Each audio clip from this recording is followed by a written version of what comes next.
The morning shift at Roadhouse 66 had been quiet until they arrived. Agnes Carmichael wiped down the same coffee-stained counter for the third time, her weathered hands moving in practiced circles. At 66, she'd been working this truck stop for nearly 2 decades, serving coffee that could wake the dead and burgers that truckers drove 50 miles out of their way to taste. Her greying hair was pulled back in a simple ponytail, her uniform a faded blue dress with Agnes stitched in red thread above the pocket. The rumble started as a distant thunder, growing louder until the windows of the diner rattled in their frames. Agnes looked up from her work, recognizing the sound that had once been the soundtrack to her life. Motorcycles. A lot of them. Through the plate glass windows, she watched as 12 Harleys pulled into the parking lot, vazy, their chrome gleaming in the afternoon sun. The riders were young, maybe early 20s, wearing leather vests with patches that proclaimed them the Iron Wolves. They moved with the swagger of men who believed their reputation preceded them, dismounting their bikes with theatrical precision. From which city in the world are you watching this video today? If you enjoyed this story, consider subscribing for more tales of hidden strength and unexpected revelations. The leader was obvious even before he removed his helmet. Tall, lean, with arms covered in tattoos that told stories of violence and rebellion. His name was Jake Morrison, though the patch on his vest read Razor. He surveyed the truck stop like a conqueror examining new territory, his eyes settling on the diner with predatory interest. Agnes continued wiping the counter, her movements never changing rhythm. She'd learned long ago that the best way to handle trouble was to appear invisible until you decided otherwise. The other waitress, Karen, a nervous woman in her 40s, shot Agnes a worried look from across the dining room. "Just keep working," Agnes said quietly. "They're just boys playing dress-up." The door chimed as the bikers entered, their boots heavy on the worn linoleum floor. The handful of truckers already seated looked up briefly, assessed the situation, and returned to their meals. Truckers knew when to mind their own business. Jake Morrison swaggered to the counter, his crew fanning out behind him like a pack of wolves. He tapped the bell beside the register with deliberate force, the sharp ding echoing through the suddenly quiet diner. "Service," he barked, his voice carrying the authority of someone accustomed to being obeyed. "And make it fast. We don't have all day." Agnes set down her rag and approached the register, her expression neutral. "What can I get you?" Jake looked her up and down with undisguised contempt. 12 coffees, black, and 12 of whatever passes for food in this dump. "The burger special is good," Agnes offered politely. "Comes with fries and—" "Did I ask for a recommendation from the hired help?" Jake interrupted, his voice loud enough to carry throughout the diner. His crew chuckled appreciatively. "Just bring the food, Grandma. Try not to break a hip on the way to the kitchen." More laughter from his supporters. Agnes felt the familiar heat rise in her chest, the old fire that she'd spent decades learning to control. Instead, she simply nodded and turned toward the kitchen, her movements deliberately slow and unthreatening.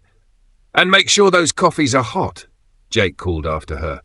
"Not like the lukewarm swill you probably serve the geriatric crowd."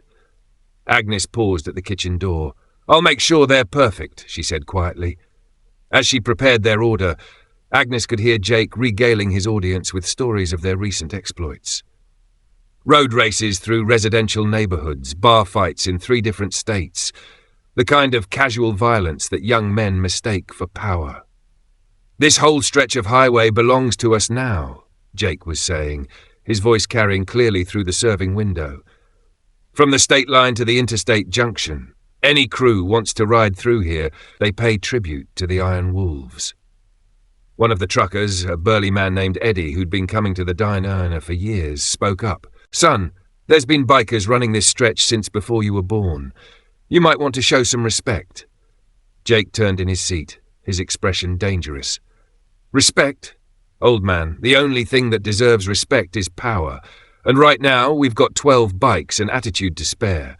What have you got besides arthritis and a mouth that writes checks your body can't cash?" Eddie raised his hands peacefully. "Just saying, history has a way of catching up with folks who don't learn from it." "History's written by winners," Jake sneered, "and we're writing our own chapter." Agnes emerged from the kitchen carrying a tray loaded with coffee cups. She moved between the tables with practiced efficiency, setting cups before each biker without comment. When she reached Jake, he deliberately knocked the sugar dispenser off the table as she approached. "Oops," he said with mock concern. "Clumsy me. Better clean that up, Grandma. Wouldn't want anyone to slip." Agnes looked down at the scattered sugar, then back at Jake. Something flickered in her eyes, just for a moment, before the neutral expression returned. She knelt carefully and began gathering the spilled sugar, her movements measured and deliberate. "You know what I think?" Jake continued, playing to his audience. "I think this whole place needs new management. Maybe someone with vision, someone who understands what it means to command respect." He stood up, towering over Agnes as she cleaned the mess he'd created. "Tell you what, Grandma, how about you and the other fossil behind the register find yourselves new jobs? We'll take over operations here, turn this place into a real biker bar." Agnes finished cleaning the sugar and slowly rose to her feet. "This isn't your place to take," she said quietly. Jake laughed, the sound harsh and mocking. "Says who? You? What are you going to do? Hit me with your purse?" His crew erupted in laughter. Several of them stood up, forming a semicircle around Agnes. The truckers in the diner shifted uncomfortably, hands moving towards cell phones. "I've been working here for 18 years, Agnes said, her voice steady despite the intimidation surrounding her. "I've served coffee to everyone from long-haul truckers to senators. I've seen crews come and go, boys who thought they owned the world because they had loud bikes and leather jackets." "Yeah." Jake stepped closer, invading her personal space. "And what happened to them?" "They learned," Agnes said simply, "one way or another." Jake's expression darkened. He grabbed Agnes by the arm, his grip tight enough to leave marks. "Listen, old woman, I'm trying to be civilized here, but my patience has limits." The diner fell completely silent. Even the truckers had stopped eating, sensing the shift in the atmosphere. Karen had retreated behind the counter, her hand hovering over the phone. Agnes looked down at Jake's hand on her arm, then up at his face.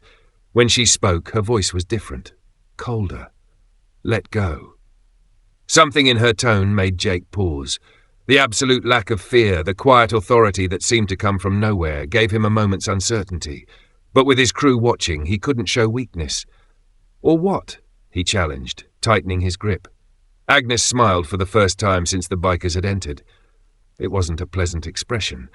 "Or you'll learn why they used to call this stretch of highway the Iron Maiden's Road." The name hit Jake like a physical blow. Every serious biker on the West Coast knew the legend of the Iron Maiden, a female rider who had controlled territory from San Francisco to Las Vegas in the 1980s and early 1990s. Stories of her exploits were told in hushed tones in biker bars across 3 states. She'd been ruthless, brilliant, and absolutely fearless. But those were just stories, legends. The Iron Maiden had disappeared 20 years ago, vanishing as mysteriously as she had appeared. "That's just a myth," Jake said, but his voice lacked conviction. Agnes gently removed his hand from her arm with surprising strength. "Excuse me for a moment," she said politely, then walked toward the back of the diner. She disappeared through a door marked Private, Employees Only. The bikers watched her go, confusion replacing their earlier bravado. Jake tried to maintain his swagger, but the mention of the Iron Maiden had unsettled him more than he wanted to admit. 3 minutes passed in uncomfortable silence. Then the door opened, and Agnes returned. She was still wearing the same faded uniform, but everything else had changed. Her posture was different, shoulders back, head high. Her greying hair had been let down, flowing past her shoulders. But most importantly, she was wearing a leather jacket over her uniform. The jacket was black leather, worn smooth by years of use. Across the back, in silver studs that caught the diner's fluorescent lights, were the words Iron Maiden. Below that, West Coast Chapter President, 1978 to 1995. The room went dead silent. Jake's face drained of colour as the impossible became reality. His crew stared in shock, their earlier confidence evaporating like morning mist. Several of the truckers sat up straighter, recognition dawning in their eyes. Agnes walked slowly back to the counter, her entire demeanour transformed. Where before she had moved like a tired waitress, Now she carried herself with the bearing of someone accustomed to absolute authority. Her eyes, which had seemed mild and accommodating, now held the hard edge of someone who had survived 20 years of controlling the most dangerous stretch of highway on the West Coast. "You want to know what happened to the other crews who thought they could take over my territory?" she asked, her voice carrying easily through the silent diner. Some of them learned to show respect. The smart ones took their bikes and found somewhere else to ride. She pulled a metal tin from behind the counter, the kind used to store old photographs. With deliberate care, she opened it and removed a stack of pictures, spreading them across the counter like a dealer shuffling cards. The photographs showed a younger Agnes, her hair dark and long, standing beside various motorcycles. But these weren't ordinary bikes. They were custom choppers, racing bikes, and modified Harleys that represented decades of mechanical perfection. In each picture, she was surrounded by men and women in leather, all looking at her with obvious respect and devotion. One photograph in particular made Jake's breath catch. It showed Agnes standing in front of the same truck stop, but 30 years younger. Behind her were lined up over 50 motorcycles, their riders kneeling in a gesture of absolute submission. The scene looked like something from a medieval court, with Agnes as the undisputed queen. "This was my crew," she said, tapping the photograph. "At our peak, we controlled everything from the Golden Gate Bridge to the Nevada border. No drugs moved through our territory without our permission. No other crews rode our roads without paying tribute. For 15 years, I was the law on these highways." Jake found his voice, though it came out as barely more than a whisper. "You're supposed to be dead." Agnes smiled, and for the first time it reached her eyes. "Dead? No, retired. There's a difference." She pulled out another photograph, this one more recent. It showed her shaking hands with a man in an expensive suit, both of them standing in front of what appeared to be a government building. "This is from 1995, she explained. "The day I made a deal with the federal government. They had a problem with drug trafficking through the western states. I had a network that covered every back road, truck stop and biker bar from here to the Pacific. We came to an understanding." Jake stared at the photograph, his mind reeling. "You worked with the feds?" "Worked with them, eliminated their competition, helped them map distribution networks they'd been chasing for years. In return, they agreed to let my organization transition into legitimate businesses. That's how I ended up owning this truck stop instead of just protecting it." The revelation hit Jake like a sledgehammer. "You own this place?" "Own this place, the truck stop in Barstow, the motorcycle repair shop in Fresno, and about 6 other businesses along this stretch of highway. All of them purchased with money from my retirement package." She leaned against the counter, her posture relaxed, but her eyes never leaving Jake's face. "The government paid well for my services. Turns out, 20 years of running the most effective criminal organization on the West Coast makes you very valuable to the right people." One of Jake's crew members, a younger biker named Tommy, spoke up with a shaking voice. "My dad used to tell stories about the Iron Maiden. He said she could outride anyone, outfight anyone, and that crossing her was a death sentence." Agnes turned her attention to Tommy, her expression softening slightly. "What was your father's name?" "Bobby Chen. He rode with the road demons back in the 80s. Agnes nodded slowly. "I remember Bobby. Good rider, had a red Sportster with custom pipes. He was one of the smart ones. When I told his crew they couldn't run drugs through my territory, he convinced them to find a new line of work. Saved their lives, probably." She turned back to Jake. "Your father ever tell you stories about the old days?" Jake shook his head, still too stunned to speak coherently. "What's your last name?" Agnes pressed. "Morrison." Agnes paused, studying his face with new interest. "Morrison, Tommy Morrison, rode a blue and silver Electra Glide. Had a scar across his left cheek from a chain fight in Reno." Jake's eyes widened. "That's my dad. How did you?" "Because I gave him that scar," Agnes said matter-of-factly. 1987. He thought he could move cocaine through my territory without paying tribute. I caught up with him at a truck stop outside Bakersfield. We had a disagreement." She pulled out another photograph, this one showing her standing over a man lying beside a motorcycle. The man's face was bloody, but recognizable as a younger version of Jake's father. After I taught him some manners, he became one of my most reliable lieutenants. Worked for me until I retired. Last I heard, he was running a custom bike shop in Oregon. Jake stared at the photograph of his father's humiliation, his worldview crashing down around him.